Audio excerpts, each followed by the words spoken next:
and then finding the next man up. All that and more when we return.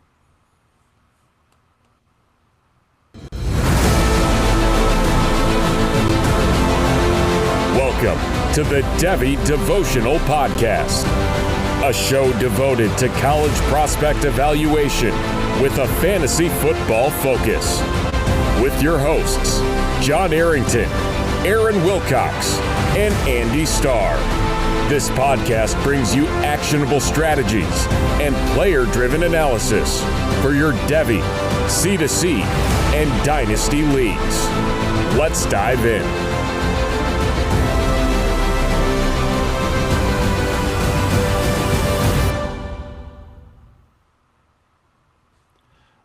Let's dive into Devy. Welcome into the Devy Devotional, where we stay devoted to Devy. I'm your host, John Arrington, joined as always by Andy Starr and Aaron Wilcox. And tonight we're all back together. We made it through, even though I had to take down Andy in the last one in the Grudge match. Had to take him out. He tried to come at the king, and the listeners let him know. Nah, bruh, ain't never gonna happen. But we're happy to have Aaron back, and to hold us back, from each other. Hold me back, bro, and to be a voice of reason, hopefully, in this whole Grudge match debacle. But then we said, hey, we got to talk about some actual Debbie stuff as well. We got to talk about some stuff that can actually help the listeners. And what's that going to be like? Let's start looking towards the future in these C2C and Debbie leagues and things like that. Maybe some players that haven't quite hit just yet, but maybe they've shown some flashes, things like that. Let's try and find those players. As much as everyone has talked about all the studs already, let's try and find the next studs, the next Jordan Tysons, the next Darian Mensahs, the next whoever.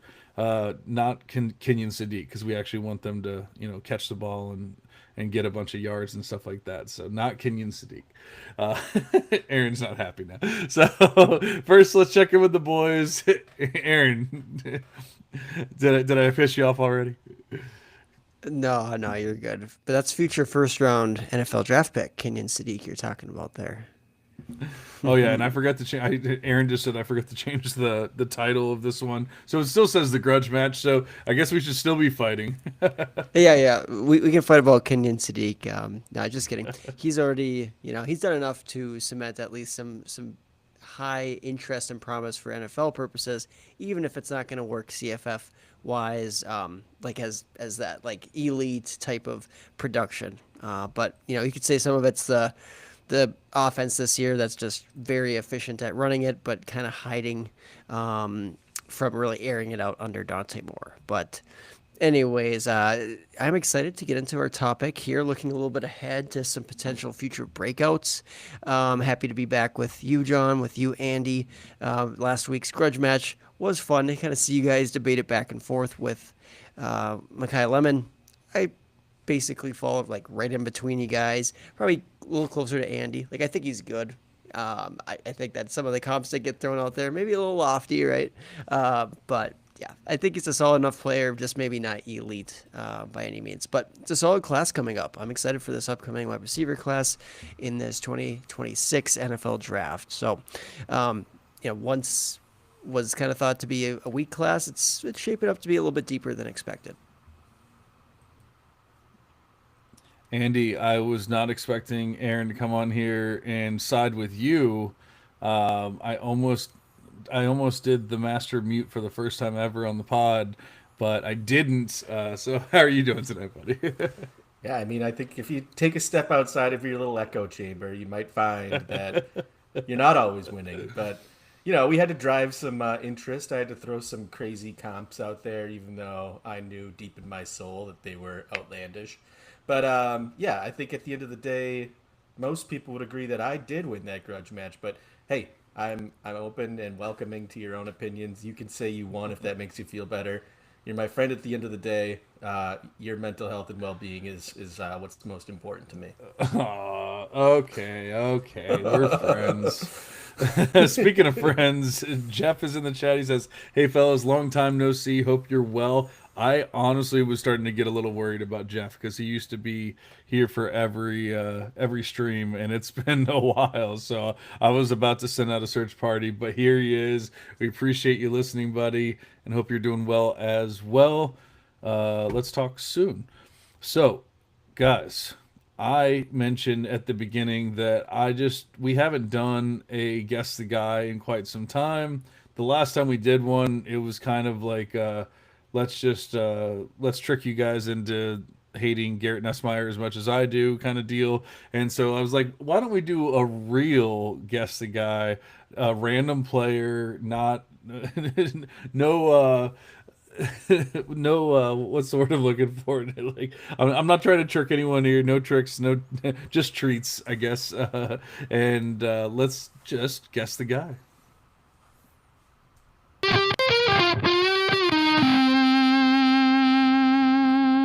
Let's guess the guy. All right, so it's been a little bit, guys. So I will tell you, well, I guess for the listeners, if you haven't ever heard of Guess the Guy, just a little game we play. We give the position, the market share, the year in college, the conference, the team, and then we do a name rhyme. Hopefully, at that point, they would have gotten the name of the player. If not, that's pretty bad. But essentially, we give them a chance to guess. Normally, we compete against each other. This time, it's just going to be for fun, just because we haven't done it in a little while. And so, Andy and Aaron do not know who this is, but they will be just playing and having some fun. Do you guys want to, I guess, come up with a consensus first guess before we get started? I don't have anybody. You could just throw a name out there, Aaron, if you want. It is Makai Tony. Ooh, he was on a podcast, or he wasn't actually on the podcast. They were talking about him on a podcast that I was listening to today, and someone was saying that they were willing to spend probably a lot more than I was willing to spend, and so that's maybe a player that we should talk about at some point because it seems like he might be getting pushed up a little higher than even I would value him. But no, it is not Makai Tony, and I made this drink very strong. So let's get into the position. It is, just like Makai Tony, it is a wide receiver. All right. Well, I think we should stick in not stick in it, but maybe focus on the SEC. Younger guy, probably. Maybe not a pro prospect just quite yet.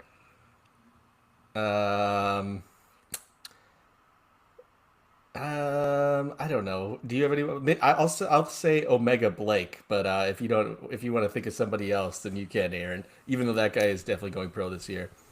If John will allow it, I will make another guess here.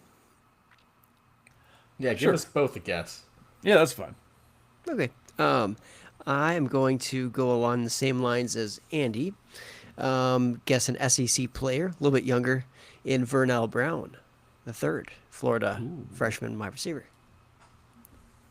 Vernell Brown is a good guess. I don't even know who the player, what's his face said. Andy. No, it's not either one. Right. But what'd you say, Omega Blake? Hey man, he's gonna be like a 4th round pick this year. You better watch. You better get familiar.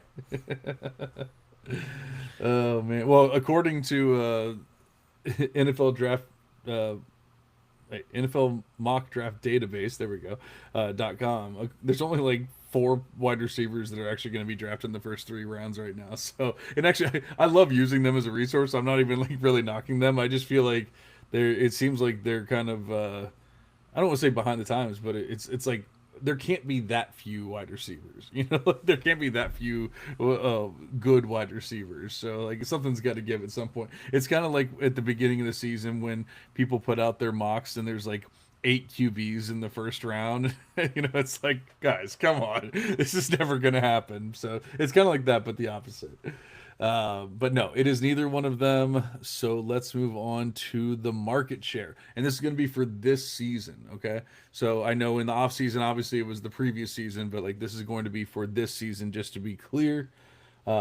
This year's market share is 29%. 29% wide receiver. Okay, so pretty high, but not that high. I'm gonna say Omar Cooper. Okay. I'm gonna go. Oh man, 29%. Could be a lot of different guys here. I'm gonna go with Jeremy Bernard, Alabama wide receiver. I like both of those guesses. I'm actually interested to see what their percentages are this year, but it is not either of them. But good guesses. I like them. This will probably help at least a little bit, especially for Omar Cooper and Jeremy Bernard guesses and things like that. But year in college, fifth. He is a fifth-year senior. Man, I think I know who it is. Uh-oh. go ahead. I'll let Andy go first. Well, I don't even. I'm struggling to remember Okay. who fifth-year guys are. Okay, I'm gonna go with. Actually, now I'm doubting myself. There's a couple guys I have in mind now who I think are fifth-year guys. Just which one do I want to now go I'm with? doubting myself because I thought he was a fifth year, but now I'm doubting it real quick. So hold on one second. Let me just double check just to be safe. Are you sure it's Okay. not Omega Blake? It's actually Omega Blake. No. Yes, he is a fifth-year senior. I just wanted to make sure. I'm sorry. All right. Do you have a guess, Andy? No, you go ahead. I'll keep thinking. I'm thinking Elijah Surratt. Ooh. I thought he's a third year, maybe even only a fourth or third. So I he don't- had a weird freshman season at St. Francis, and then sophomore season at JMU, and another year at JMU. Or I thought he only played 1 year at JMU. I May- could be wrong though. you know what? Maybe that's where it got me wrong. Maybe he's just a fourth-year guy. So yeah. Either way, Okay. older guy. He seemed like he was in that ballpark for market share, and I know John had him ranked fairly highly in some updated rankings he shared. So that was Yeah. cool. That is true. But I think he's a fourth year. Yeah. Everything I'm Probably. seeing is a fourth year. Why can't I think of any fifth-year players? What? It's like they. Tennessee wide receiver, or is he fourth-year guy as well? Oh, is it? I don't know. He might be fourth year, but I'll throw out Chris Brazell. I believe he's fourth year as well, but is not either of those players. Let me get back to my screen so I can see what we're doing. Okay. Conference is the big one here, and he is in not the SEC, but the Big 12. 29% fifth year 29% wide fifth year. receiver in the Big 12. Is this Oh, and Jeff Caleb says Surratt Douglas? was his guess as well. Is that his name? Caleb Douglas from Texas Tech? Is he a fifth-year guy? He's a fourth-year guy, maybe, but I don't know. I'll throw that out there. Big 12. Caleb Originally, I was Douglas thinking is a fifth year, but he is not the player. not quite there in share, huh? You said it was Big 12. How old is Eric McAllister? I feel like he's a fourth year McAllister. because he did 2 year at Boise and then his junior year at Eric TCU and McAllister then is this a year. fifth year. Oh, McAllister is a fifth year? He is a fifth Oh. year. Oh, really? Did not know that. Well, that would be my guess, I guess. But though he's been kind of injured, I think that his share probably might be a little bit lower, only just because of that injury this season. But That would be your guess, and that would be correct. It is Eric McAllister, Let's go. TCU wide receiver, fifth year wide receiver with 727 receiving yards, and he has not missed any games. So if he's been playing hurt, then that might be different. But he has not missed any Yeah. games so far. yes, yeah, no, he's definitely been playing hurt. It surprised me that he actually didn't miss the one, but maybe it's just because he missed, like the stat sheet. I mean, basically, like he put up 0 points on one target on September 26th. I remember that because that hurt Uh, the lineup so badly. So he was banged up for that week, but you're right. He's been able to return since then and ripped off some huge games, like that yeah, he's had some big 254 games. yard, 15 target game against SMU. That was insane. Yeah, I mean, honestly, like since that time, so I guess I remember he technically played in that game. So I mean, he didn't miss, but he really didn't play. So, I mean, you can actually kind of pump up his numbers even better because he technically did not play in that game. So he's played 7 games, but since that time, he had 4 receptions for 65 yards and 2 tutties, 4 receptions for 156 yards and 2 tutties, 7 receptions for 62 yards and nothing, 9 receptions for 124 yards and a tutty. I mean, he's sitting there right around that 30% market share threshold and everything. And beyond like C2C purposes, I don't really hear anyone talking about him anymore. And that's kind of why I wanted to bring him back up. I think when I'd thrown out my top 24 the other day, Andy might have like thrown him in as like at least like an honorable mention or something like that, if I remember correctly. Or like he was saying like he doesn't know exactly where to put some of these guys, but I feel like I said, he's just kind of being forgotten, and I still have him pretty damn high. In fact, after this past week, because we said, hey, what's Makai Lemon going to do when he plays a real defense? And what did Makai Lemon go do? He played a real defense and he went and got 12 yards receiving. That's not very good. Eric McAllister in the same, or no, actually he didn't play this week, but in the previous week had 9 receptions for 124 yards. I actually have them pretty close in Devy, Beth. So at that point, you're just talking about, if you have, obviously draft capital and things like that, that would adjust, how you feel about a player. But like production wise, Beth wise, they're actually pretty close to each other. That's a good selection there, John. You almost got us. I'll say. I did. Yeah, I could have been mean. You guys are like, oh, I think he's a 4th year. So I totally could have just been like, whatever. But I was like, I'm gonna at least help him out a little bit here, because his stats and everything on Sports Reference only show the 4 years, but he obviously had Yeah. some kind of red shirt or some No, year at some point. he played his freshman season at Boise. He had stats. I don't know why they're not showing up. Well, Oh, weird. yeah, it is weird because no, you're right. He must have redshirted because 247 definitely says 2021, but I don't know. Weird. I'm looking Yeah, at Fantrax. I'm Fantrax looking has at him Campus as to Canton right now, and they only have 4 years out of high school.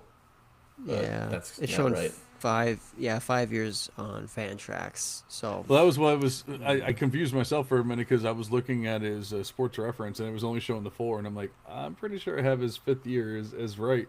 And so then I checked like 2 different sites, and ESPN has him as a 5th year, and 247 has him in 5th year. Usually, if you see multiple sites showing 5th year, you're probably getting a 5th year.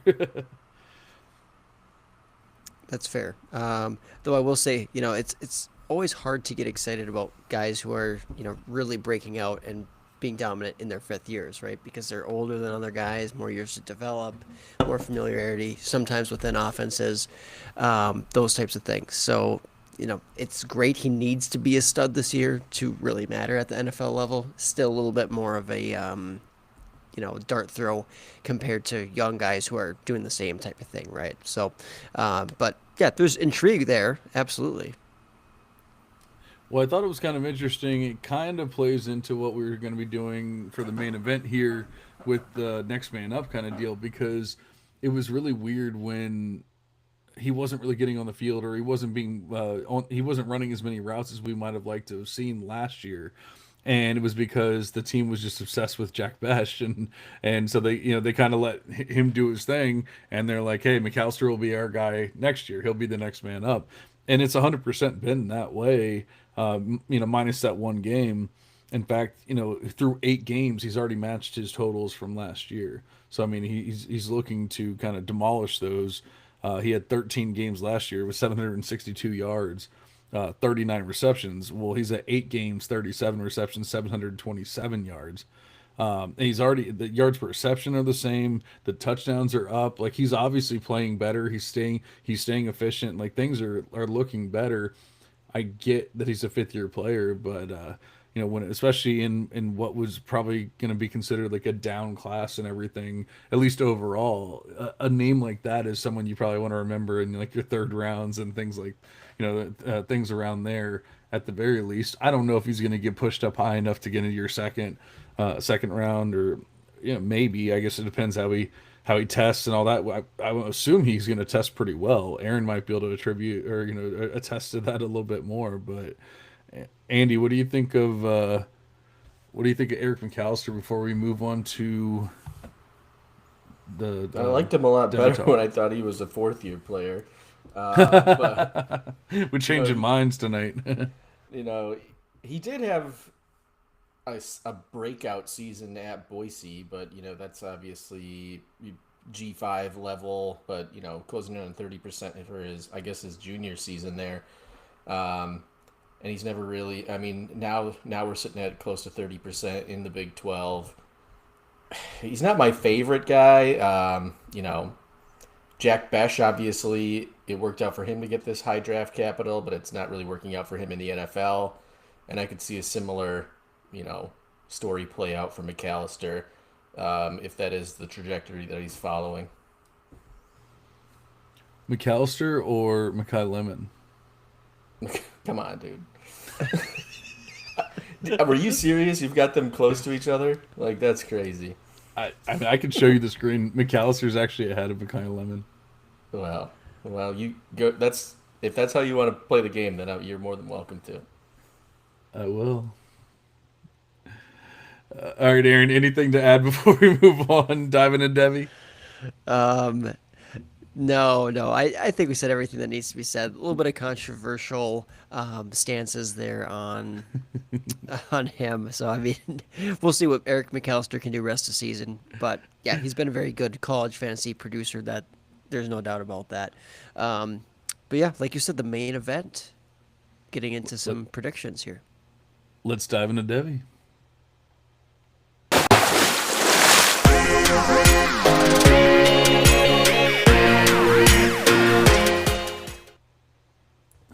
Alrighty, we're diving into the next man up. Like I said, McAllister was the next man up behind Jack Besh. Hopefully, or I'm assuming we're probably going to be talking about more younger players here, not necessarily fourth years going into their fifth year. But you know what? It can be. It's definitely happened in the past.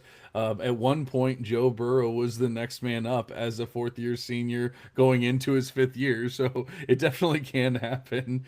But I honestly did not do as much prep for this one. I'm going to play more host for that. And that's why I wanted to play a game and have a little fun with it and everything. Because while I will be obviously talking about whatever players are brought up, I had a really busy day at work and I did not have a chance to formulate my own list. So Aaron and Andy, whoever wants to start off, I don't care.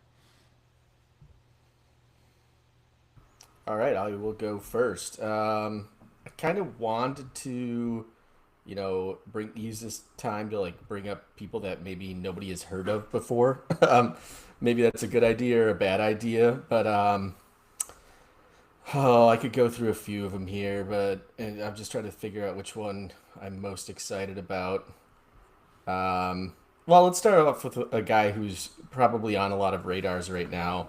And it's hard to say he's next man up because he's not leading his team in receiving, but he's second in his team in receiving. So he's already seeing quite a bit of volume and market share. And it's Florida State wide receiver Makai Danzy, who is right now, like I said, Deuce Robinson's leading the team with about 700 yards, but he's right behind him there with 500 yards. And he's just like, a big play machine. 24 yards per reception right now. His ADOT is like 17.6 yards. So he's moving the ball down the field a lot. And he's a huge rushing threat too. Like they're giving him these end arounds and he's busting them off for like 50 yards. And he's done it like 4 times this season. So just kind of an electric player. And part of it is this offense, which seems to just sort of go for those big plays. I mean, if you look at Florida State, like they're always, it seems like they're just boom or bust, but it's working out for Danzy. He is a second year guy, 6'1", a couple shades under 200 pounds, so relatively decent size. Can play in the slot, can play out wide. Yards per route run over 3. Obviously, that's something I love to see. And if Deuce Robinson should decide to move on this year, I would imagine that market share continues to go up. It's probably, I don't have the numbers in front of me, but I'm sure it's right around 30% this year. Yeah, the guy's very much a big play threat, and I've watched him so far this season because I've been very intrigued as well. Like you said, the production down the field, the run after the catch, it's intriguing. He has some size and length to him, from my observations, but really cannot run a variety of routes yet at this point, and that's the biggest hesitation that I have with the player like that. But could he be a guy like we already touched on, a Eric McAllister or a Chris Brazzell, these guys who break out in these fourth, fifth years because of the athleticism, because of some good hands, ball tracking, etc. They can make big plays down the field. They can be very productive and very valuable for fantasy teams. So that is a good shout out for that next guy up category.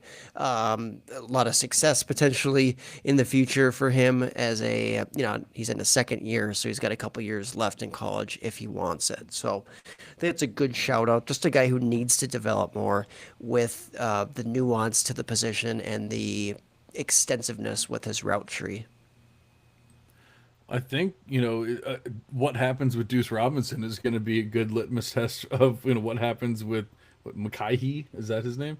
They kind of are playing the same game right now, and it's working for Florida State there. But like you said, I don't know when you're looking at 26-yard A dots. I'm the A dot king. I do not want to see you down below that 10 range or anything like that. But once you get to a certain level, and I've never done, I've never done the research to know what that number is. But once you get to a certain level, you're probably hurting yourself in a different way. Where you're only running nines, you're only running goes and things like that. So yeah, it's great. We want to see a high A dot. We probably don't want to see what he has, which is 20. I just had it. 26.6 is his A dot right now. That's a little ridiculous. 31 yards per reception is also great, but probably not showing the route running, the intermediate stuff. So we're seeing high PPR points per touch. Obviously, when your A dot's that high and you're catching the ball and everything, those numbers are gonna look great. He is definitely standing out. I like it as a next man up. His market share is 23%, which is not bad with the decent player ahead of him for the season. So 23% is definitely nothing to cough at. But I guess I would want to see some progression going into next year. Hopefully, we can see him become even more of an actual receiver and not just a big guy go fast. Oh, Andy is muted. So. But he's got some choice words for John. No, I was just gonna say his A dot is 17.7. It's not crazy. It's not crazy high, but it is high. So that tracks with what Aaron was saying. It seems like he's more of this go route type guy, and just his playing style, them just getting the ball in his hands. On these carries, he's got 4 carries of.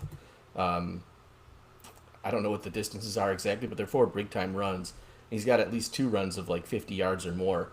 So he's an effective ball carrier once he's got the ball in his hands. But if you look at his games just individually, he's got one game where his A dot was 46.5. So that's a little bit troubling. You're like, okay, this is a guy that just takes advantage of a single high safety that maybe missed a coverage or something.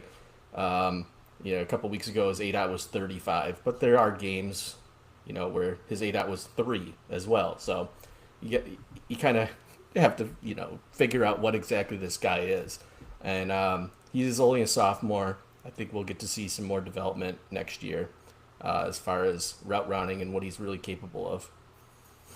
Speaking of figuring out what a guy is, and a guy who's a big time threat at the wide receiver position, who has additional years of eligibility. In fact, he cannot declare yet for the NFL draft, but I think will be a pretty big riser if we think that he can succeed at the size that he's at. And that's KJ Duff, Rutgers wide receiver, who has been having an excellent season, contending with a very good player in Ian Strong, also at Rutgers. And so KJ Duff has been exceeding expectations by far this season. 33% yards market share for his receiving production this year. He's been doing it down the field, winning all over. He is a big target out there at 6'5" to 6'6". So that's probably the biggest limitation, or maybe question mark. How many of those guys actually pan out at the NFL level? Usually 6'4", maybe 6'5", could be viable at that NFL level. It's just an outlier when you see 6'6" out there. But what KJ Duff has been doing, from a body control standpoint, he's shown some nice yards after the catch, definitely going up and getting the ball at that size, all the things that you want to see and more. He's taken some huge steps in his development here after a very under the radar promising freshman season as well. So he's been better in a lot of ways than Ian Strong has been at Rutgers. They've been a pretty dynamic duo this season, and KJ Duff being a bit more that big target, big play guy. I think he has enough to take it to that next level, even more so next year if Ian Strong does declare for the NFL draft. So KJ Duff being a sophomore, one more season. We'll see what the quarterback play presents there at Rutgers next year, but we got to keep our eyes on KJ Duff. Yeah, I like that one a lot. 34% already as a sophomore, 34% market share. That's excellent. The PPR points per touch are a little lower than maybe I'd like to see, but not really that bad. Definitely nothing I would freak out about. I mean, we like Ian Strong, and he's doing similar things, competing with them. I know Strong has been Strong has been, I think, hurt. Has he been hurt? I don't know. Maybe I'm making that up. I think he missed a little bit of time. He's missed a couple games and played sparingly in a couple more. Yeah. So I don't even necessarily want to compare the players, but obviously, like we kept saying, like, we love Strong, but look what KJ Duff is doing. And I think in the beginning it was more like, well, if Duff is doing this, then maybe Strong isn't as good as we thought. Well, I think now we're flipping the script and we're saying, well, if Duff is doing this, then maybe both of these players are actually really good. And so I like the call as the next man up, because honestly, the ADOT, the yards per reception, like I said, the PPR points per touch are a little low, but not too low. Maybe you attribute that to Rutgers, more than anything else. Good yardage, good everything, really. Maybe the yards per team pass attempt are a little low, but as a sophomore, I don't really ever hold that against players. Generally, like, once I start looking at like their junior and senior years, and I hold it against them a little bit more then. But honestly, yeah, I like the call out here. Yeah, I think you could, make the argument that he's already the man up, just based on the season he's having. But he's certainly not somebody that's being talked about outside of like C2C circles at this point in time. I didn't realize he was 6'6". I knew he was a big guy, but that is obviously something that would be an outlier in the NFL to have a 6'6" wide receiver who is also successful. I think the closest thing you have to that right now is maybe like Mike Evans. So if that's the case, then that would be awesome, obviously. But we'll see what he does next year. We'll see what what happens with both of these wide receivers, Ian Strong and KJ Duff. Does Ian Strong go pro? Does he transfer? And if he transfers, does KJ Duff stay, or do they both transfer? It'll be interesting. I don't know, because Rutgers does seem like a program that's on the rise. And it seems like a program that's willing to spend a little bit of money too. So I don't think that KJ Duff would transfer. I think that he's probably going to stay there since he's already found and is planning on having sustained success there. Um, but I think what it comes down to is, athleticism and, is the size translatable to like NFL success? And I don't really have answers to that, obviously. But from a number standpoint, he is probably, you could say he's doing as well as any of the other true sophomores in his class, outside of like Jeremiah Smith. Actually, that's what I was gonna say. Is like in this vaunted 2027 class that everyone's like freaking out about. Uh, he's right up there with all these other guys, and I mean, in fact, like yardage wise, he's looking better. Like production wise, he's actually doing more than a lot of these guys. We could probably, we can probably take that with a little grain of salt just because some of these guys are in really terrible positions. But I mean, we can't take it away from him, like what he's done with another solid player on the team, albeit missing a couple of games. I did look. Ian Strong's only played 7 games, maybe one or two of those that weren't 100% healthy, compared to 9 games for Duff there. So, it's obviously it take a little grain of salt, but still he's literally the wide receiver one on that team as far as production is concerned. Very good, very good. Yes, I'm a fan. Obviously, I picked him up off of waivers in the league that both John and Andy are in. Probably doesn't count, bragging about that because Andy's out of waiver claims. I think John might have another one, but I do. um, I have one left, and I'm. I mean, honestly, I won't even say I was saving it. I didn't even set my lineups today. I probably missed like a player or two, which I did last week. I just have way too much going on to be setting Tuesday lineups. I can't do it, man. it's hard. But it's only auto subs, right? Keep your eyes on the news this week. I'm curious if Andy has another guy for us at all. Yeah, this one's more of a deep dive. He's not like a person that's, you know, a CFF asset at this point in time. But I wanted to use the show to like try and figure out who's going to be on the, supplemental draft market once spring rolls around. Um, and I'm looking at Indiana running back Kobe Martin. Uh, I think he's a second year player, but he has amassed, he's up to like 368 yards. He's scored 5 touchdowns this year. Big time run rate is over 10%. And, they don't usually or routinely use their running backs in the receiving game over there at Indiana. So it's hard to gauge what his receiving profile might look like. He's only had 1 catch on the season. Roman Hemby, their RB1, has only had 11. So it's hard to say that is he a good receiver or is he not. They just don't use him over there. But the big time run rate is there. I think he's a better running back than Roman Hemby is right now, and they're using him, a lot more than Kobe Martin. And I think Indiana, a lot of these, there's wide receivers we've talked about today, Surratt, Omar Cooper, they're going to be matriculating to the NFL. This passing offense might not be as, vaunted as it was in this year and even last year. Maybe they have to rely on a more dominant running back in 2026, and I think that Kobe Martin could be that guy. He's been on my watch list for sure. He seems like he has a pretty good amount of burst and a little bit of lateral, cut wiggle to his game. I have not seen a lot out of him, I'll be honest. So I have not extensively studied him, and there's just not a lot to study. I mean, he hasn't played a lot, like you said. He's been behind a couple of guys there at Indiana, and yeah. So I mean, behind Roman Hemby, behind Kalen Black, and ultimately after this year, he should be like. I mean, you picked a great guy who's relevant for our conversation, right? Next guy up, assuming they don't bring in a transfer, which they could. They brought in Hemby. I could see, Indiana being a pretty attractive spot for one of these bigger time names at the running back position.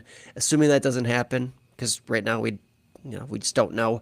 He would be that next guy, and he's shown that burst, like you said, and some of that explosiveness.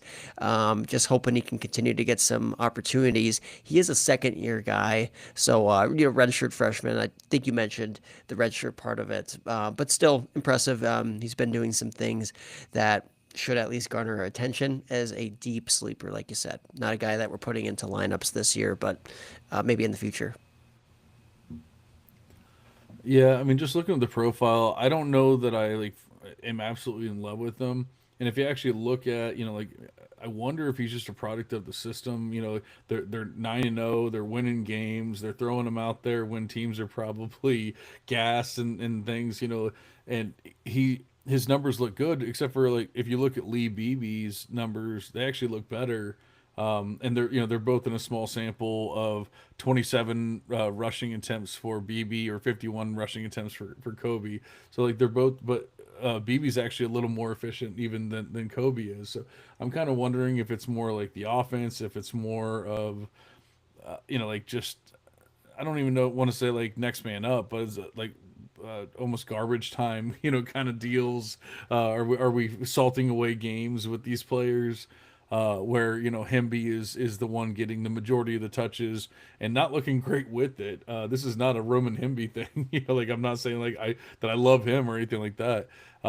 He hasn't looked amazing with it. In fact, he's actually probably looked pretty damn bad for a college running back, all things considered. But I don't know for sure that we can say Kobe Martin is the next guy up. I don't hate him. I just don't know that I'd be like, yeah, no, 100%. I don't know that you guys were saying, yeah, 100%, he's a stud, that kind of thing. But as long as no one's getting overly excited about him, then yeah, I'm cool with it. Yeah, Yeah, I'm not absolutely. right. I'm not, fawning over the guy or anything, but if you're looking at a guy who's probably going to, assuming transfer portal doesn't change the situation at all, this is a guy who maybe ends up being a pick in the first 5 rounds of supplemental drafts next year. Right. I mean, and also he is up here for Devy Beth. He's RB 40 overall for Devy Beth right now. So I mean, it's not terrible. But not, I can tell you this is a down year for running backs. So RB 40 is probably not like RB 40 of last year was probably like Justice Haynes. Like RB 40 this year is Kobe Martin. So it's a little different.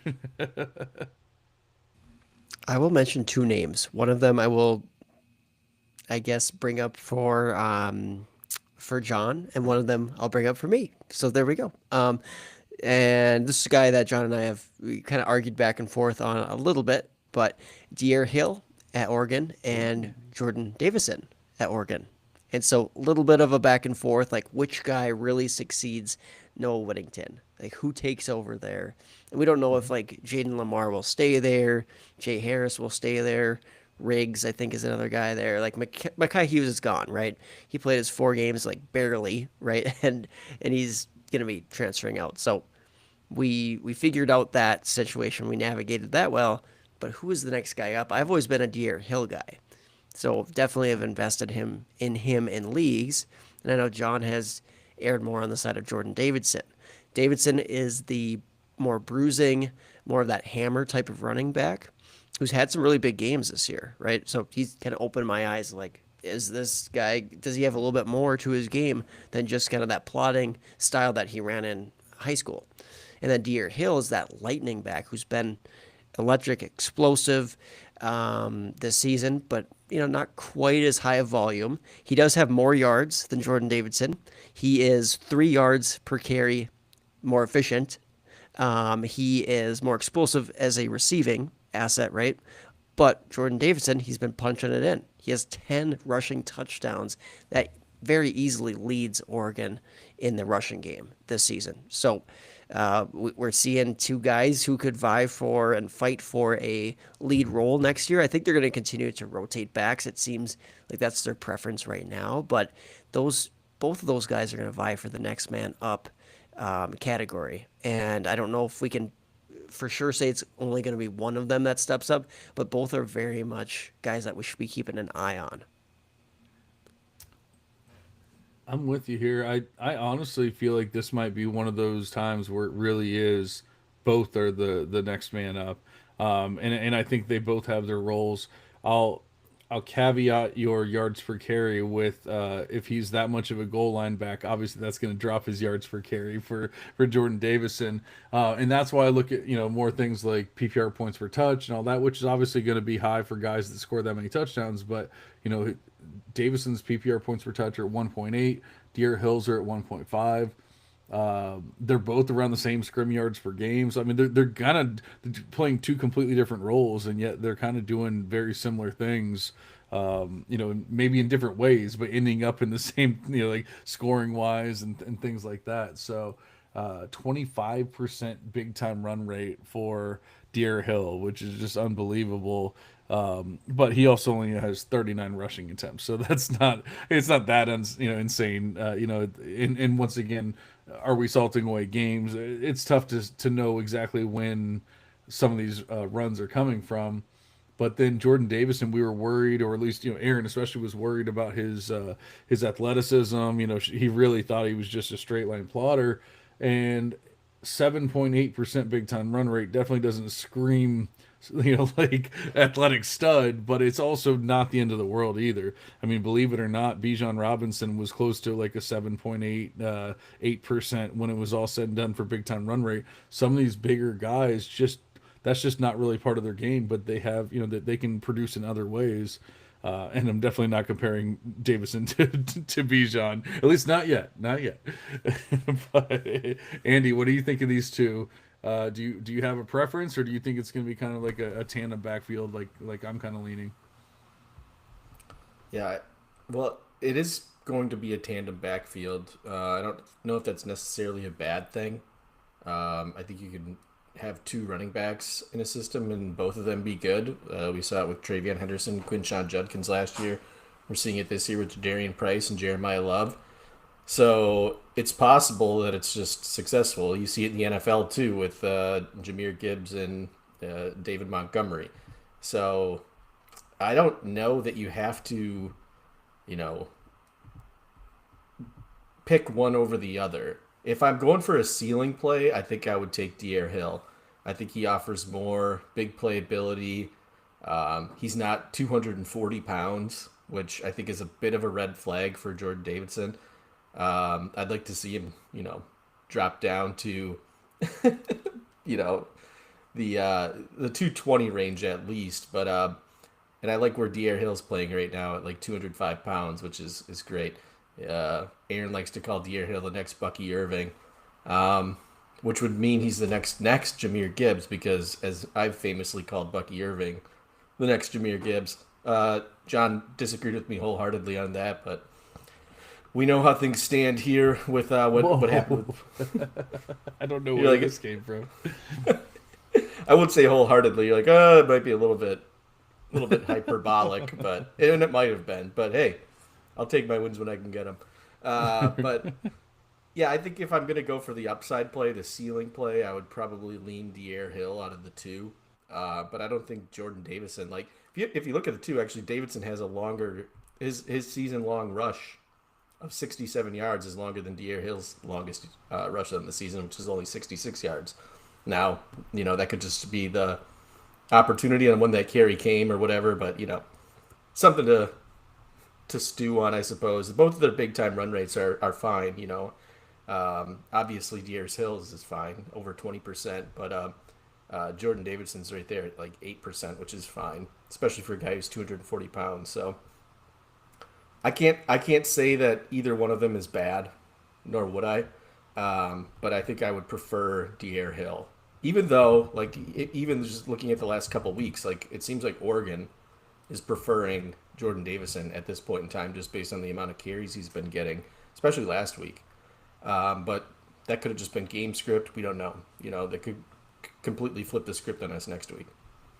Yeah, I do think that they're bringing that more of that bully ball this time of the year, right? Trying to grind down opponents, and Davidson's perfect for that, right? He can shoulder a big load like Audric Estime and those types of players do. And so, yeah, against teams where they just want to just really run out the ball, you've seen him against Rutgers, seen him against Wisconsin really have an uptick uptick in that production.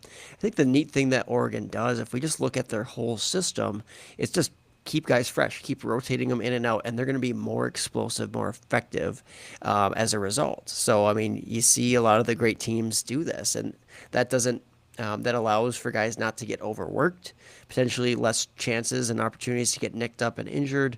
And we've seen it to the benefit of other programs. We're seeing it Oregon with Noah Whittington, then Dear Hill comes in, then Jordan Davidson comes in, even Jaden Lamar sprinkled in there. They've all been pretty efficient.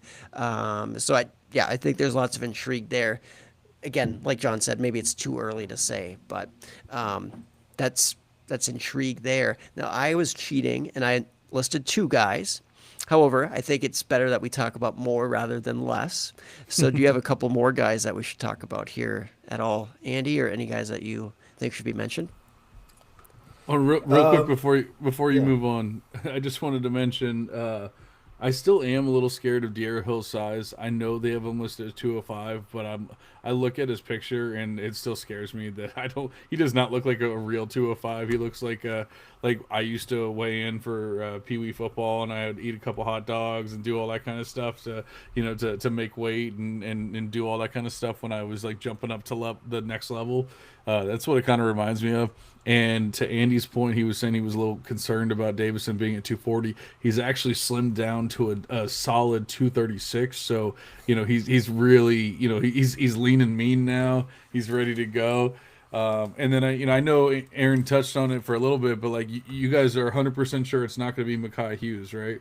Because there was a lot of Makai Hughes talk, in the off season, even the beginning of the season. No, he's just punished. You're sure, right? I think we're I'm safe pretty there. sure. Yeah. He'll be lucky if Tulane takes him back when he comes knocking at their door in the middle of the night in the pouring rain. All right, sorry, Andy. Who you got for us? I was having a little fun there. Oh, I'm trying to figure out who I want to talk about. This is a guy. Again, I don't know if you'd call him next man up. I guess maybe you can.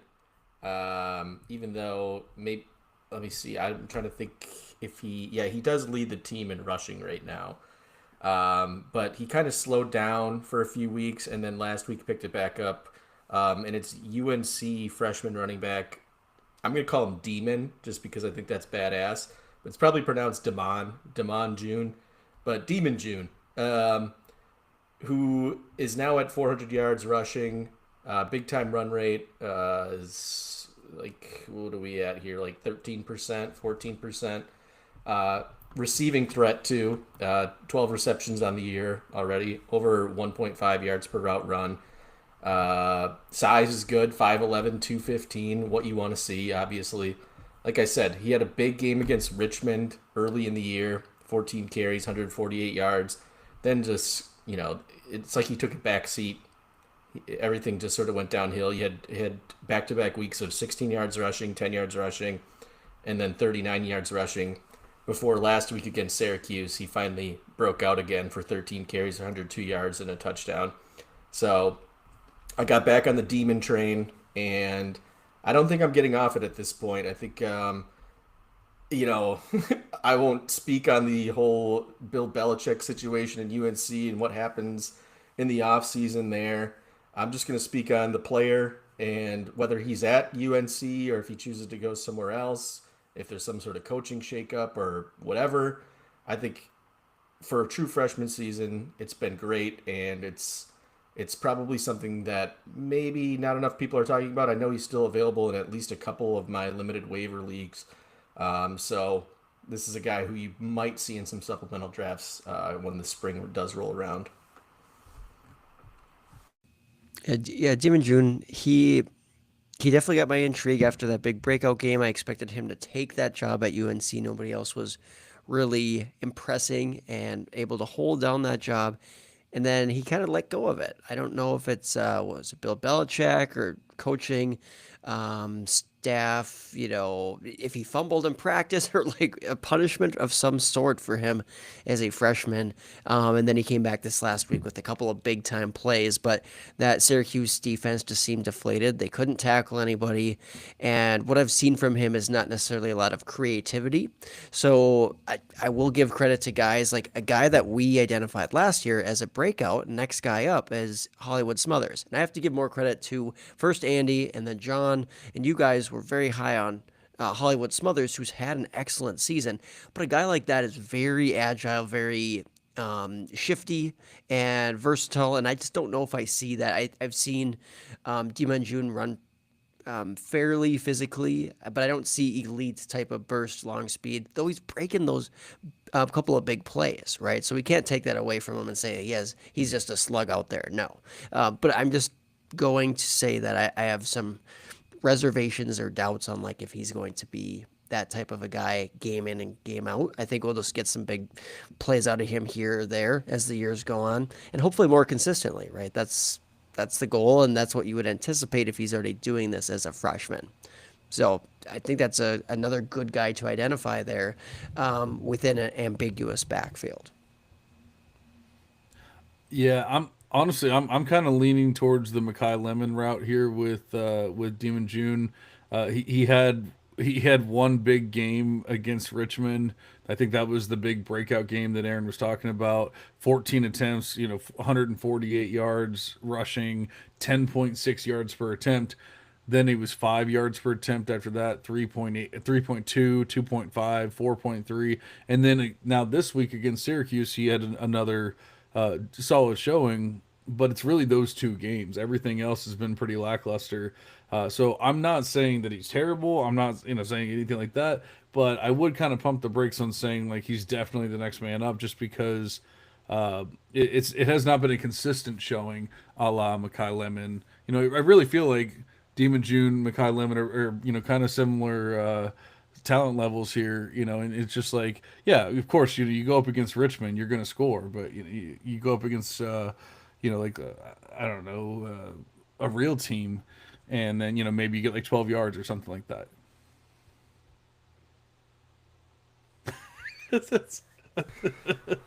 Oh my God. I hope Makai Lemon goes for like 280 yards this week. I won't shut up. I'm gonna make you read the box score when we get on here next week if that happens. Well, I mean, the original Makai Lemon, Zachariah Branch, just went off for like 100 yards this past week. But when it's so few and far between, it's just more fluke than anything else. But it's. Oh, Aaron, did you have? I actually think I have one for us. It might be kind of cheating though. So, do you have any more for us before we get out of here? You go ahead and cheat here. I do actually have quite a few different names we didn't get to, but I'll put them on the honorable mention list. Let people go to town favoriting these guys, bookmarking these names. Write them down, whatever the case is. Go ahead, John. Give us your guy. Okay, so you know what the true test is? When you actually go up against a solid defense like Nebraska and you don't get 2 receptions for 12 yards, but you actually get 18 rushing attempts for 129 yards and a touchdown at a 7.2 yards per carry clip against Nebraska. King Miller is the next man up, who's already the man up. So kind of cheating, but kind of not. He is a true freshman. Or no, is he a sophomore? Now I have to. I think he is a sophomore. He was a junior a long time ago, or maybe even Oh didn't. man, I don't remember. No, I think he's a sophomore. I put him into Devy Beth as a sophomore. I just remembered the whole discourse and everything. So I have him in Devy Beth as a sophomore. He's listed as a freshman on Sports Reference. It's a whole debacle. But long story short, 65 rushing attempts, 509 yards, and we could have made similar arguments, except for guess what? 158 yards against Michigan, 70 yards against Notre Dame, 129 yards against Nebraska. Dude is not just going away or anything like that. So I really think he's already kind of the man up, but I'm going to go ahead and just call him the next man up anyway, because we don't know. He might not even be a freshman. I think he's actually like a middle schooler at this point. So as far as 247 is concerned. Yeah, 247 still says 2023, so that would be a third-year guy, which I don't, it's whatever. It seems like he was a walk-on too. I don't know what he was doing in the 2023 season. I think he just took like a gap year to find himself. Maybe. Did some ayahuasca or so. I don't know, but I love King Miller. We talked about him. When was it? 2 or 3 weeks ago when he was finally named to the starting job. And he had a huge game last week, so keep it rolling. If he's awesome, then he's gonna keep that job. I know there's a lot of Waymon Jordan fans who I liked Waymon Jordan too because he was one of my JUCO guys. But I think he got pumped up way too high in the offseason by the C2C crowd in particular. Mainly because I liked Eli Sanders as well, who was also having a decent year for USC. But now with both of those guys out, it's just the King Miller show, and it's been fun to watch. It has been fun to watch, and for the foreseeable future, he is that next guy up. Though I think Waymon Jordan, if he comes back, he still will likely take on a lead back role there, and maybe King can hang on to that if he has a really solid finish to the year, because the guy has fun burst, fun speed, and explosiveness, things that you're seeing from a breakaway run standpoint, like a guy at is it the North Texas running back? Caleb Hawkins. As a true freshman, you see some of that burst, some of that just awesome playmaking out of King Miller as well at USC. He just needs to consistently string it together. And I don't know if the guy was playing intramurals or what his first year, and they're like, this guy's kind of good. Like, maybe you want to walk on the team next year. and then he's walk on and can work his way up, hopefully to a scholarship now. So as far as other guys that I had, I mean, I guess we don't need to go in depth about the studs because there's the clear and obvious guys that everybody's going to talk about. The Keelan Russells, the next guy up, Alabama quarterback, the Deuce Knight potentially at Auburn with some change in the coaching staff there. There's uncertainty, but he could be that next guy up next year. Tavian St. Clair, another obvious guy at Ohio State if Julian Sand leaves, but I think Sand will be there another year, right? I believe. Actually, I don't know if he's even eligible. Is he eligible? He's got to stay another year at least. Yeah, he's got one more year. Yep. So that's even like a deeper stash.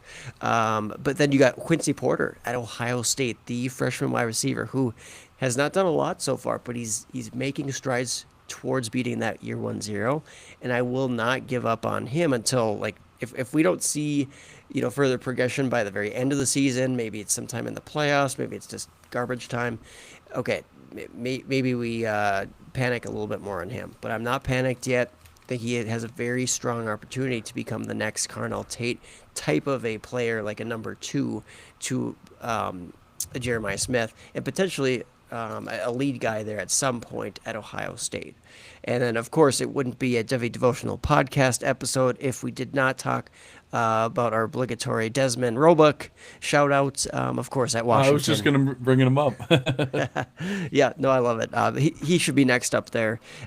We certainly have seen some good things out of Denzel Boston, but Roebuck just keeps forcing his way into recognition, some notoriety there. So I like him being that next guy up. And then there's a couple of guys like at other schools you could maybe mention, like the Braylon Staleys and Mike Matthews of the world, both at Tennessee, doing pretty solid things, but they need like a Chris Brazell to disappear, which he probably will declare, right? So they'll have some opportunity being one of them, maybe staking that claim as the next true breakout there. Yeah, I guess those are a couple more names just for fun.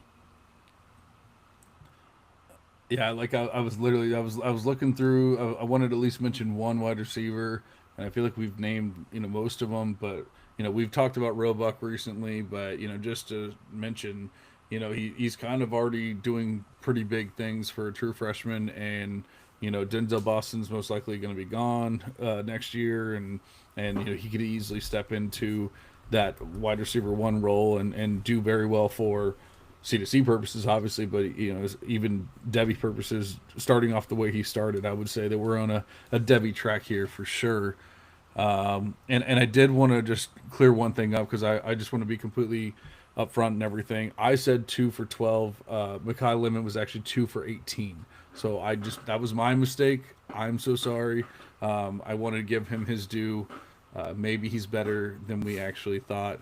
After all, Makai Lemon, 2 receptions for 18 yards this past week, in case you hadn't heard. So we appreciate you guys listening. Hopefully you got some important names to know for upcoming seasons of Devy and C2C football. It was a lot of fun talking about that. Doing, I guess, the guy. We'll definitely try to mix more of that kind of stuff into it.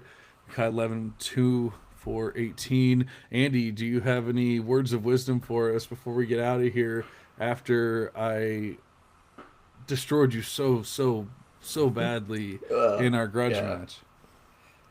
Well, I did have a couple more guys that I just wanted to toss their names out, but just a couple guys that have crossed the year 1-0 threshold that maybe don't get talked about enough. Missouri wide receiver Donovan Alugbode, and apologies in advance if I didn't pronounce that correctly. And then also Ole Miss wide receiver Winston Watkins. And both of those guys are over 2 yards per route run. Look for both of those guys to continue to grow and develop in their respective offenses. Nice. I like Winnie Watkins. That's a fun one. It's a crowded room there. I get it.